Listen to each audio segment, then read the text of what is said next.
Cameron Phillips. I've been coming to the point since day one. And currently I'm serving as a president on the vision team, and it's been an honor to do that. Been able to meet a lot of really cool people, and and Pastor Joel, him and I have really grown really close the past few years. And he asked me to give my testimony this morning. A few weeks ago at a high school camp, I gave my testimony, and he apparently thought it was good enough, so he asked me to do it today. And by the way, like Jamie was saying during prayer with Camp Judson, man, I could stand up here all day and talk about camp. It's such an awesome place. And high school camp a couple weeks ago, I had the same group of boys I had the year before.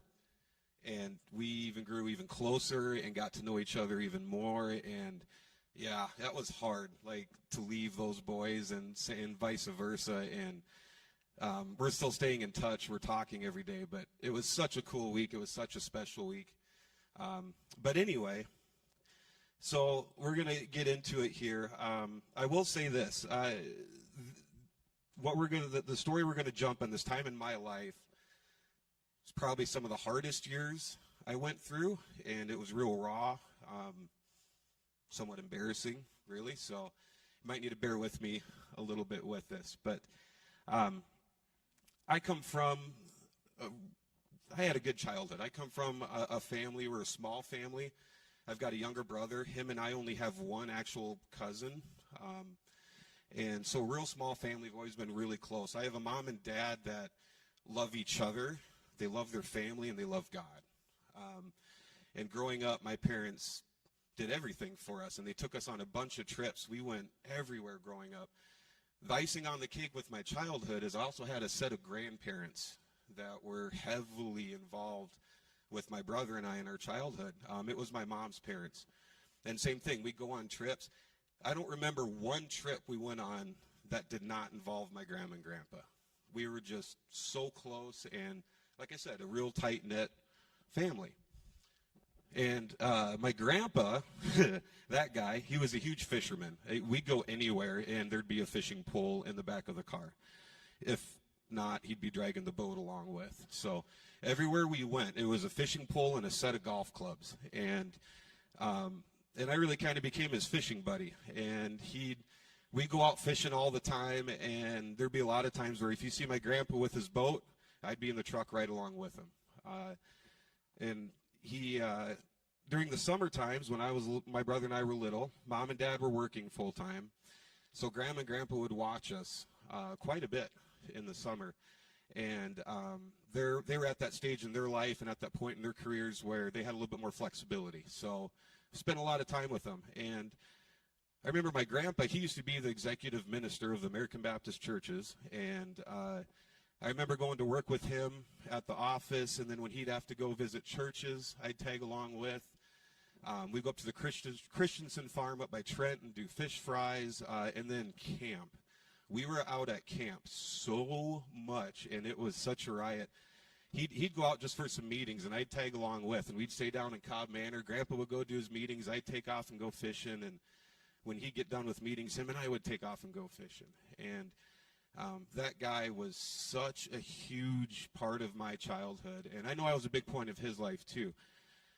Where this story really begins is actually, it would have been March of 2005. God called him home, and he lost his battle to colon cancer. And I'm 17 years old. He died at 64 years old. And that was rough, because that guy was definitely the rock of our family. He kept us together really good. And instantly, when he died, I closed the doors. I closed the doors and I locked them on my family and on God. And I know at that point, with our family, I wasn't the only one mad at God when he died. I'll guarantee it. Everybody's probably a little mad at God at that point. But what I did, again, is I shut the doors and I locked them on God and the family. And things got dark and lonely really quick, like real fast. And that summer of 2005, I kind of just became like a punk kid. I just kind of gave up on everything. I didn't appreciate anything my parents were doing, that my grandma was doing, and that God was doing. Again, totally turned my back to God.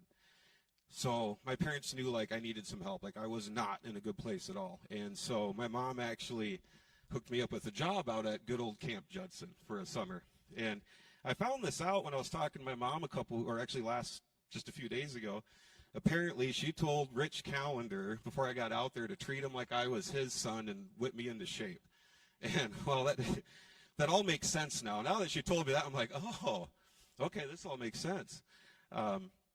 But I get out to camp that summer of '05, and I got out there a little late. And I was on staff, so I was out mowing yards, staining decks, cleaning out sewer lines, and it was a joyous time. But oh yeah, got stories with that. But when the camp, every week there's a new camp that comes in. So every week I'd have a new group of people that would come up to me and be like, oh, I'm so sorry to hear about your grandpa. I'm so sorry.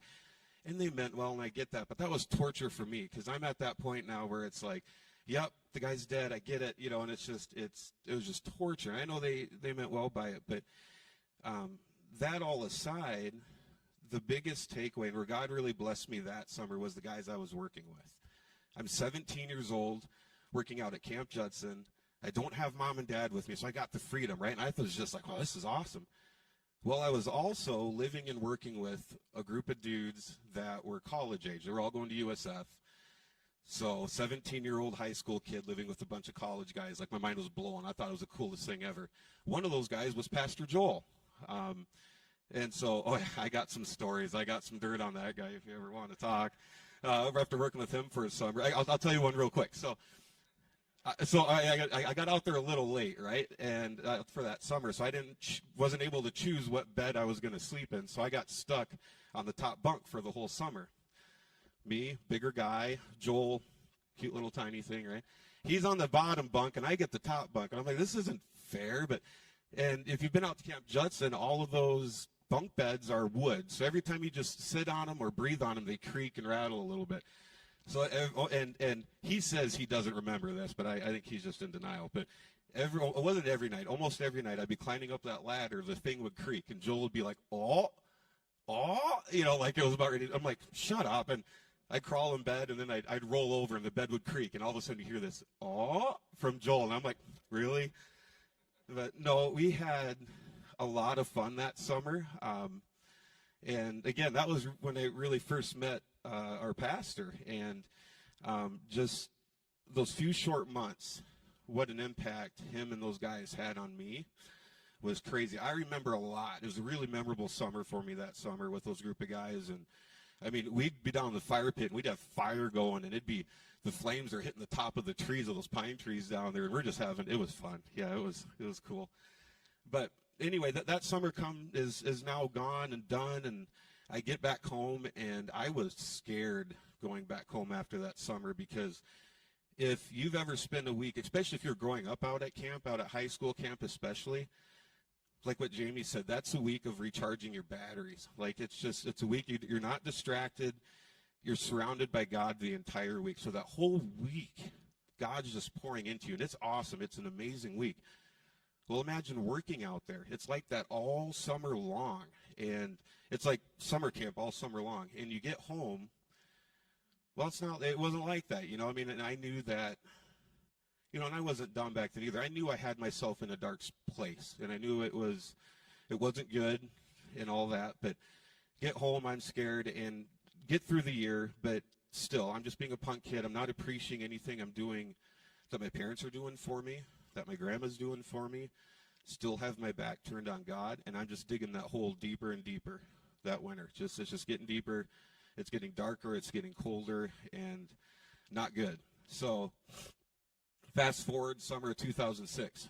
I go back out to camp, and I've been going through the motions. I'm still going to church. I was doing youth group. We were doing youth retreats and trips, but there was nothing there. It was real vague. I'm just going through the motions. Summer 2006, get back out to camp, and when I say I was a punk, I mean I've heard that Tracy out at camp, when they're doing staff orientation, I've heard he uses examples. He uses me as an example a couple times of what not to do as staff. So I gave Rich and Tracy every reason in the book to let me go that summer, and they didn't. They didn't give up on me. They didn't, they didn't kick me out. And again, you get to that end of that summer, I didn't want to go back because I knew I'd have to go back again to all of that. And so I stayed out there as long as I could until my mom finally was like, Cam, you got to come home. It's time to come home. We got to figure this out, and you got to come home. Because, I didn't do college or anything, so when I got home that summer, I had to figure it out. Like, okay, I got to find an apartment. I got to get a job. I got to start working. I got to, start acting like an adult. Well, that summer when I get back home, now, who remembers the Fast and Furious movies? You had Paul Walker, Vin Diesel, Ludacris, and they're so cheesy, they're actually kind of good. Well, I was one of those guys that took that hook, line, and sinker, and me and my buddies, we were out trying to buy every little Honda you could find, and we had one of those rice burners, and we'd throw on a big fart can and a big wing and neon lights, and we go out cruising around town, and we thought we were hot stuff cruising the loop, but I know now we look like complete morons out there cruising around, but we didn't care. We thought it was awesome. And so that summer of 2006, I had this little Honda Del Sol with a fart can on it, and I beat that thing up so bad that summer, my dad had to come out with a dolly so we could drag that thing back home. I don't know how it was still running, but anyway, get back home at the end of summer of 2006, and I'm out cruising around, and I meet this little Hispanic dude. His name's Hellman, and we kind of hit it off, and he's hanging out with us, and we'd go out street racing. We were out street racing, running from the cops and all of that. I've been in handcuffs a couple times, never been to jail, but we were out street racing, or we'd go out to Thunder Valley, out to Marion, and go racing out there too.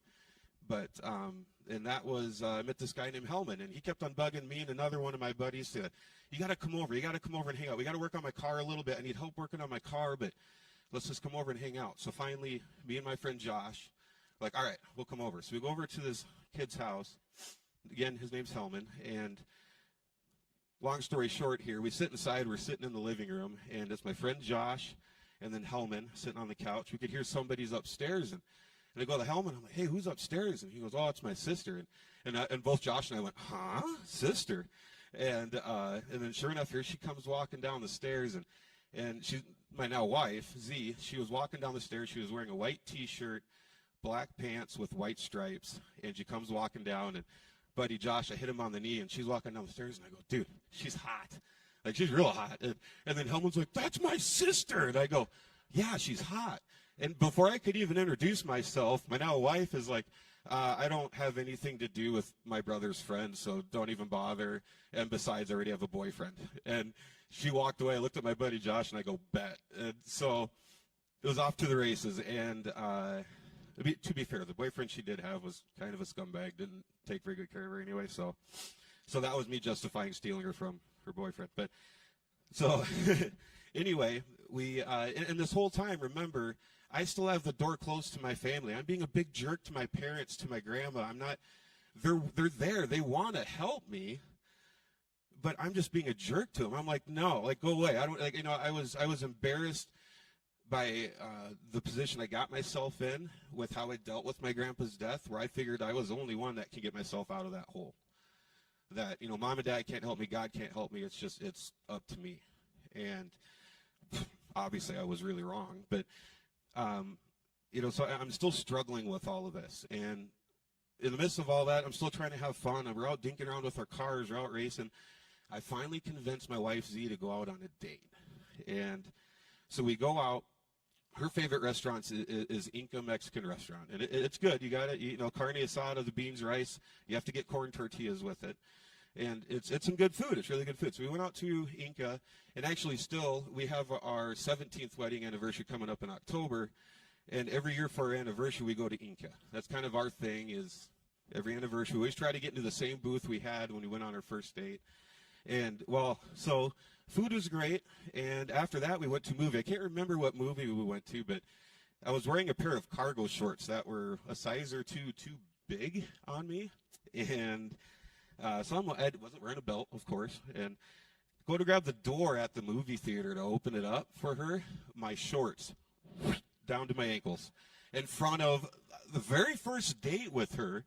And then the group of people trying to come into the theater behind us, open up the door, and straight down to the ankles. Now, my mother, every year for Christmas, and she still does it, she always gets us quirky little Christmas presents.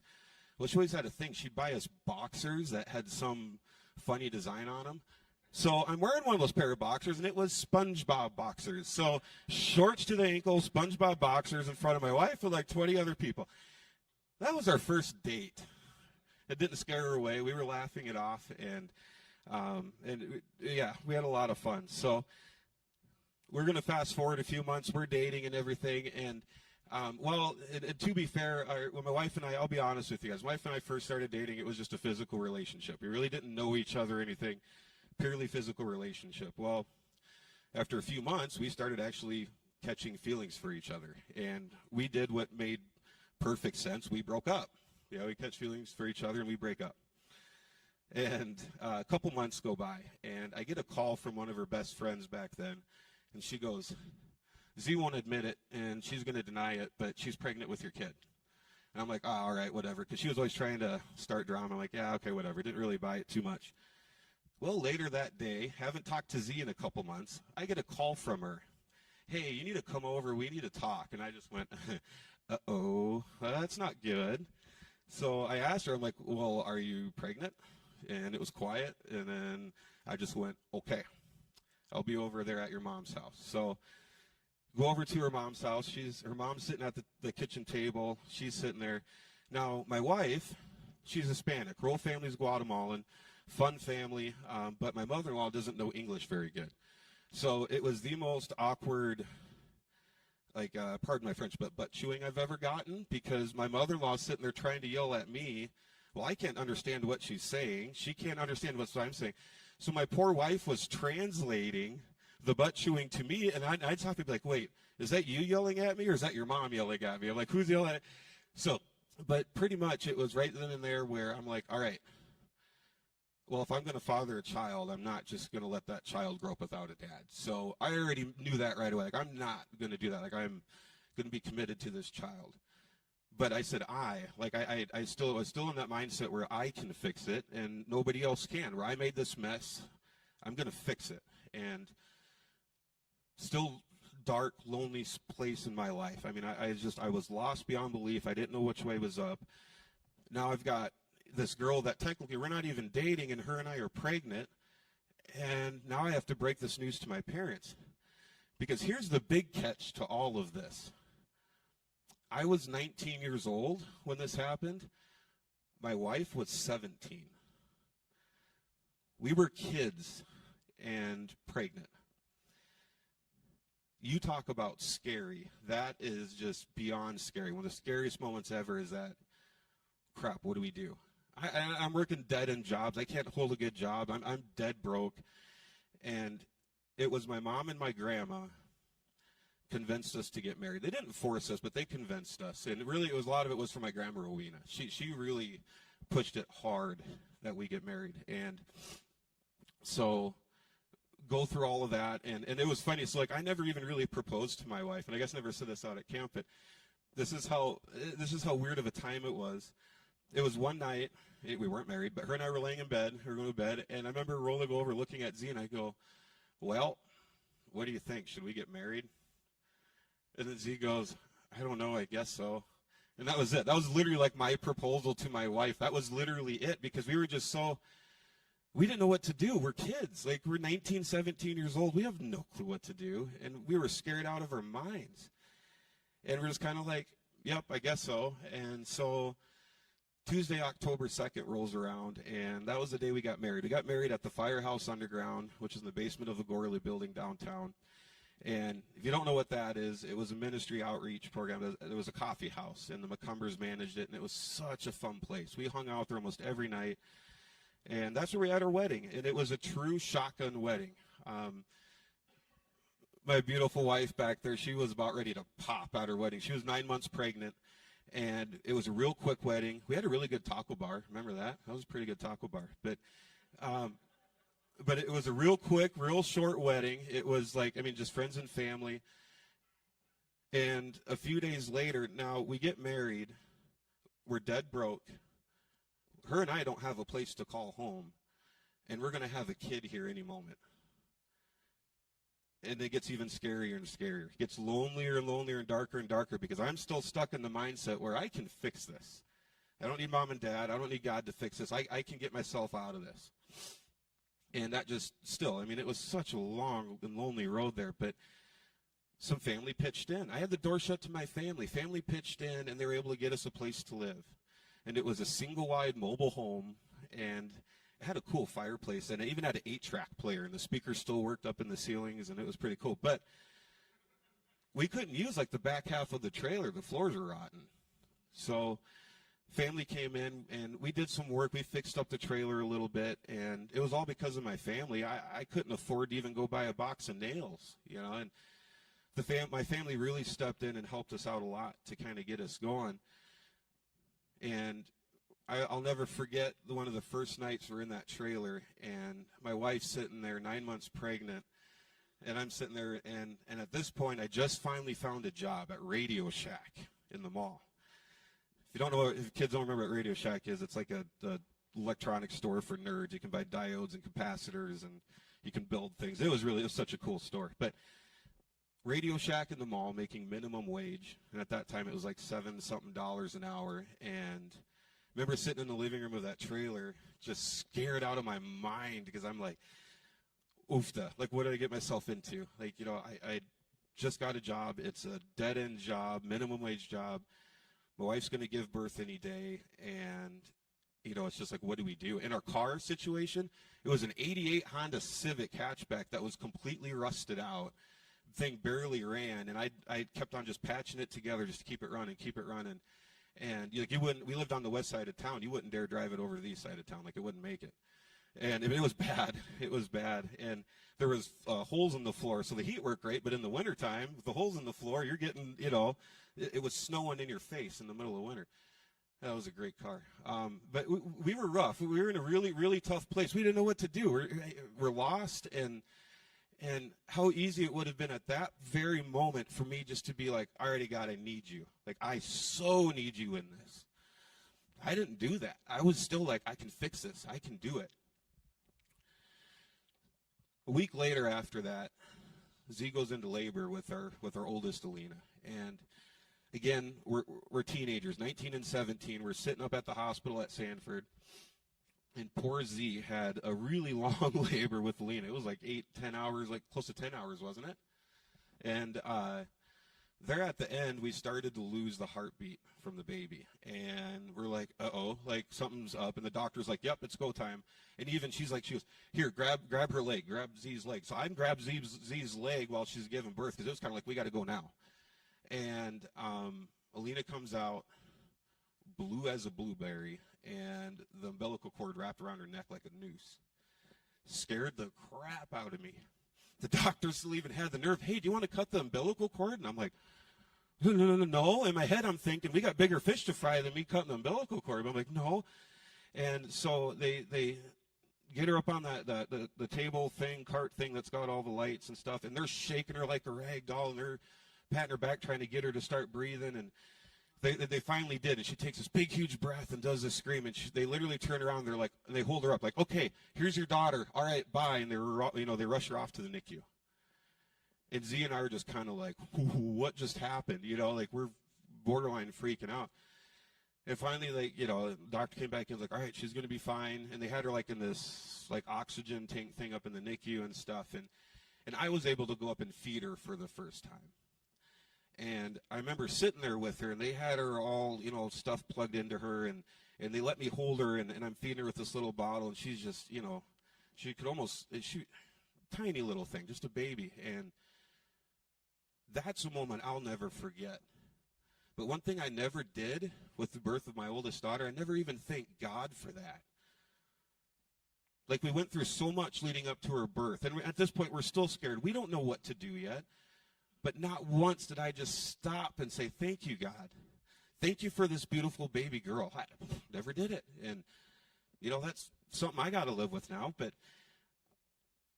she was fine. We ended up spending an extra night in the hospital. But we were able to go home in our 88 Honda Civic, rusted out, no exhaust, so the thing just sounded like crap. And we took her home in that car, and then we were kind of off to the races. It begins. You know, we're a family now. We're a really young family, but we're a family.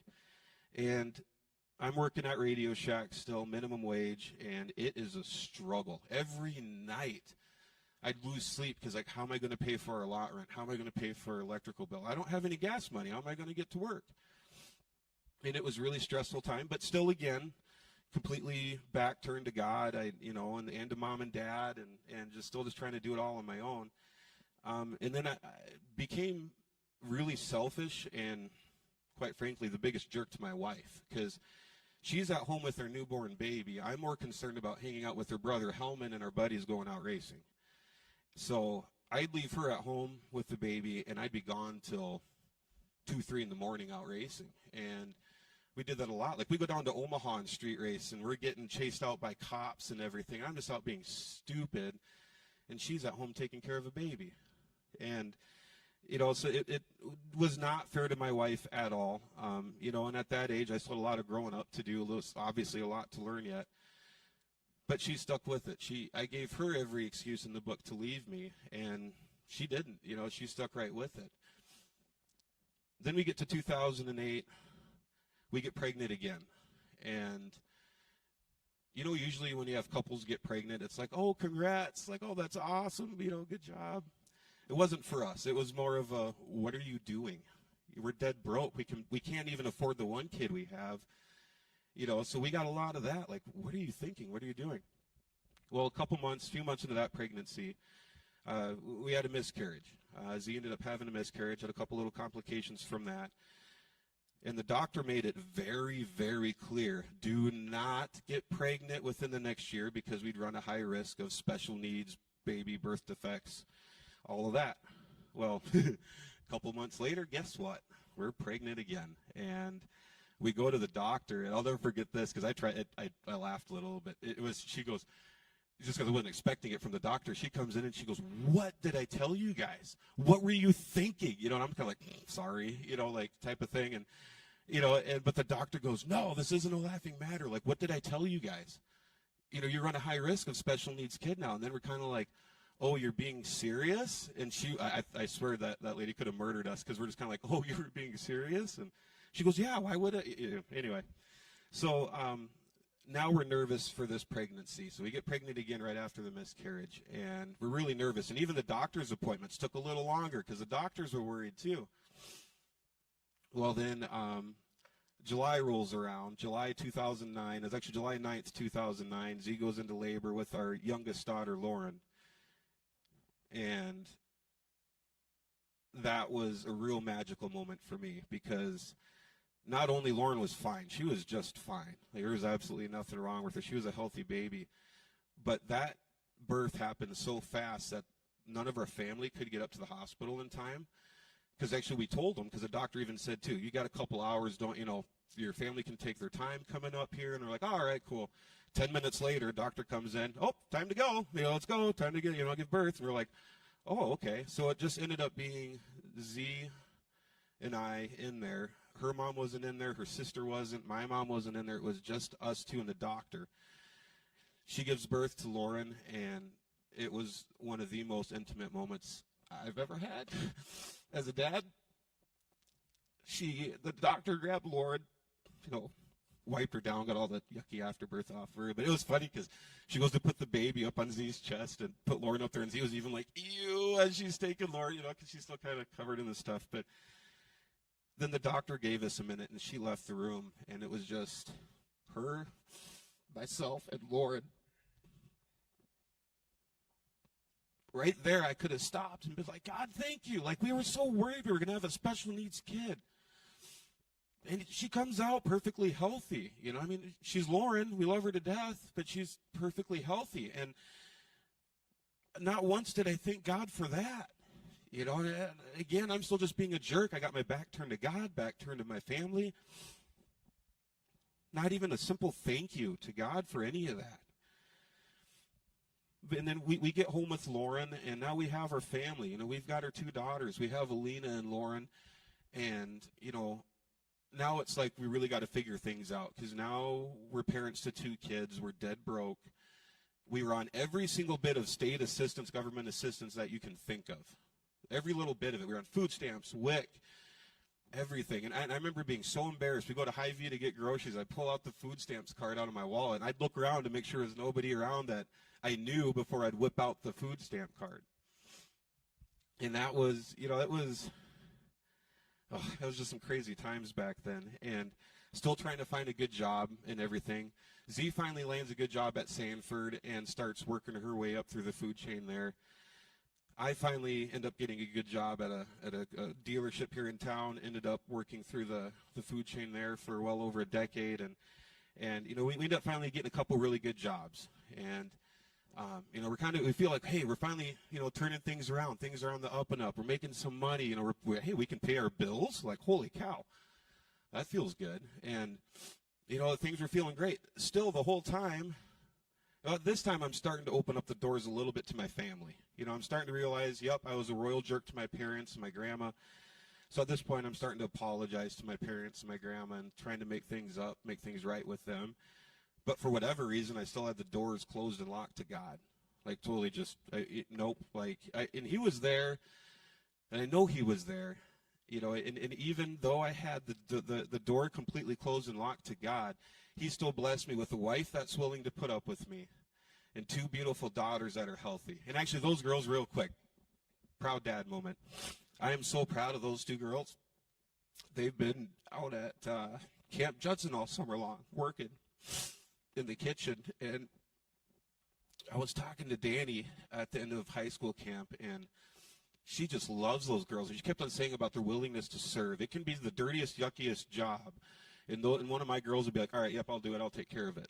And, they're just, I know they're pouring their hearts out at camp, and I know they're having a blast. But anyway, that's my proud dad moment there. Just really proud of those 2 girls.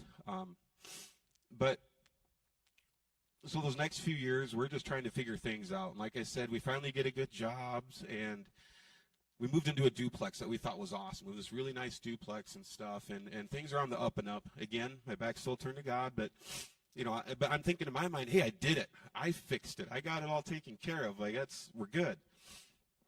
Well, 2013 rolls around, and I was working at Sioux Falls Ford when they're in front of the mall.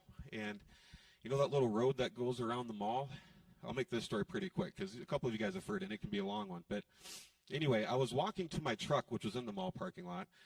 A lady that was trying to beat another car out onto that little road around the mall didn't see me, and she was on the wrong side of the road, 97 Suburban, and takes me out as I'm walking. She didn't run me over, but she did a number on me, to the point where I shouldn't be here talking to you guys. It was a pretty bad accident, and God was there, though. I mean, if it wasn't for, there was a nurse that was there, just got off work, and if she wasn't there, she's the one that saved my life. If she wasn't there, I'd be dead. We get to the hospital and get to the ER, and the doctors right away are like, Cam's going to have a long road ahead of him. He's probably never going to be the same. If he makes it, it's get ready. And they were telling my family this. Well, then it went from that to, they did multiple CAT scans and MRIs on me. They couldn't believe that I had a few broken bones. I had some, on my left side, that's where the truck hit me, and that was it. The doctors couldn't believe it. And so it went from me dying in a parking lot to the doctor telling my family it's going to be, a long road. I'm never going to be the same. It's going to be a long road. To I'm going home the next day from the hospital. And they sent me home in this brace from my hip down to my ankle because I'd end up having to have some surgery on my leg. But that was all that needed to be done from that whole accident was just, they had to throw some metal and a few pins in a leg. And not once did I thank God for that. That could have been 20 gajillion times worse.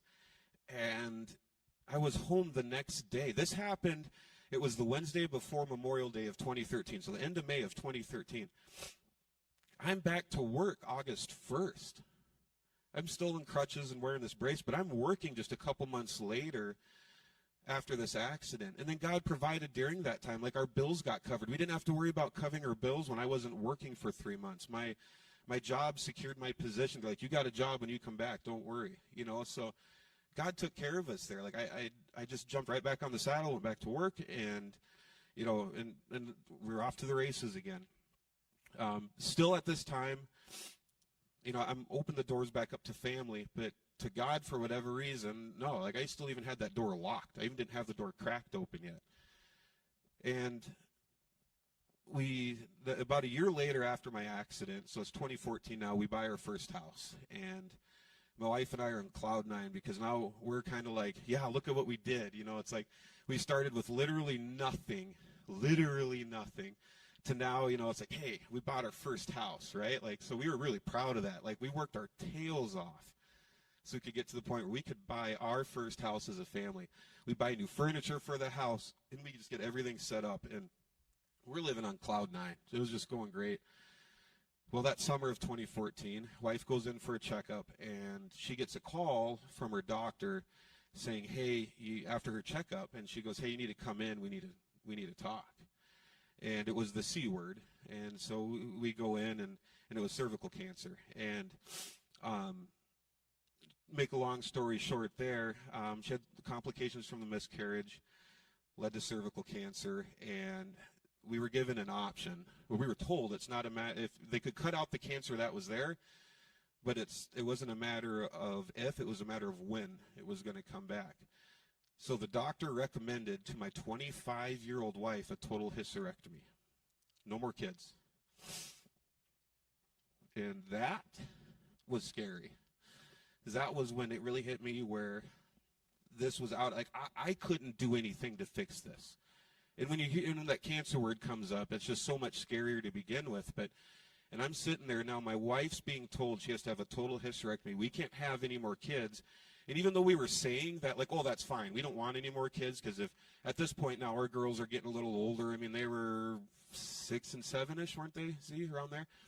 So they get a little older. So we're like, yeah, if we would have had a third kid, we would have had it by now, And that was kind of like, oh, so it's fine, don't worry about it. But I know for my wife and for me, it's kind of like, oh crap, this is real, And then now she is going to have to be on pills for the rest of her life, because she's having a total hysterectomy. We can't have kids anymore.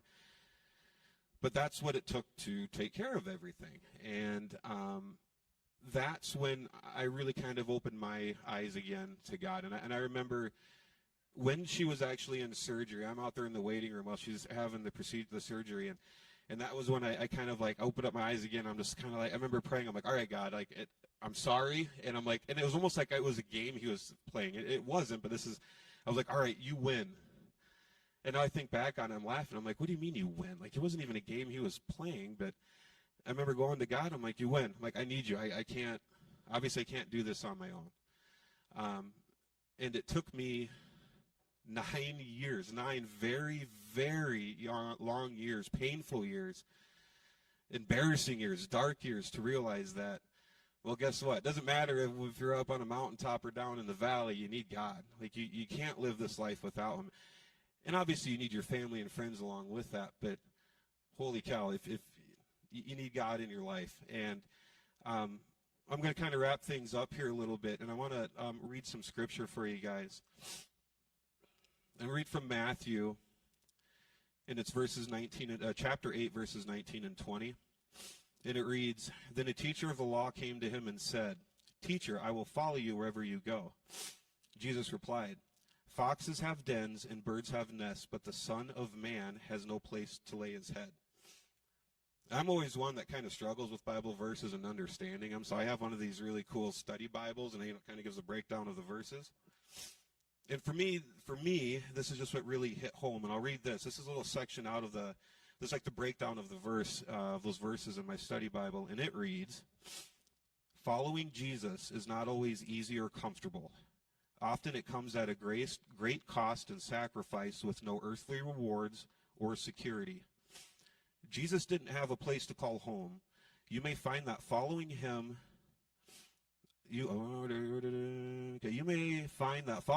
costs you popularity, friendships, leisure time, or treasured habits. But while the cost of following Jesus is high, the value of being his disciple is even higher. Discipleship is an investment that lasts for eternity and yields incredible rewards. And I want to read this last little bit again. But while the cost of following Jesus is high, the value of being his disciple is even higher. Discipleship is an investment that lasts for eternity and yields incredible rewards. This has been really hitting home for me because, again, it took me 9 years to realize that, you need God in your life. I mean, it's so much more fun, and it's a lot of weight lifting off your shoulders when you got him a part of your life, even with your day-to-day stuff. Just if you have him involved with what you're doing, and your family has him involved. And what this says to me is that also it's a relationship. It's not just, he's there, he wants to help you, but you have to ask. You have to have the want to do it. And once you make that first step where you crack that door open and you start letting God in, that little bit makes perfect sense. Right there at the end, where it says discipleship is an investment that lasts for eternity and yields incredible rewards. So don't do what I did. Don't take 9 years of your life to realize that, yep, you need God.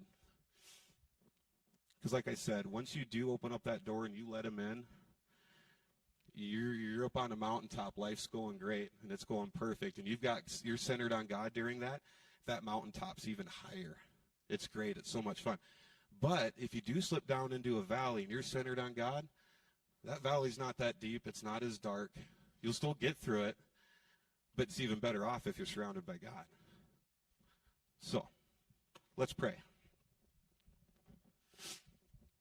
Dear Lord, be with us. And we know you're there with us. And if there's somebody here that's in that position now where they've got the door closed to you, just remind them that you're still there. That you're not leaving their side, and that when they choose to open up that door, you're rushing right in. And then just the feeling when you fill us with your grace, your mercy, your love, just by having that and knowing that you're with us, the amount of stress that's relieved just from that alone, Lord. I pray that you be with us throughout this week as we leave this place. Remind us, Lord, just to be centered on you, centered on our family, and that you are the way, the truth, and the life. All of God's people said, amen.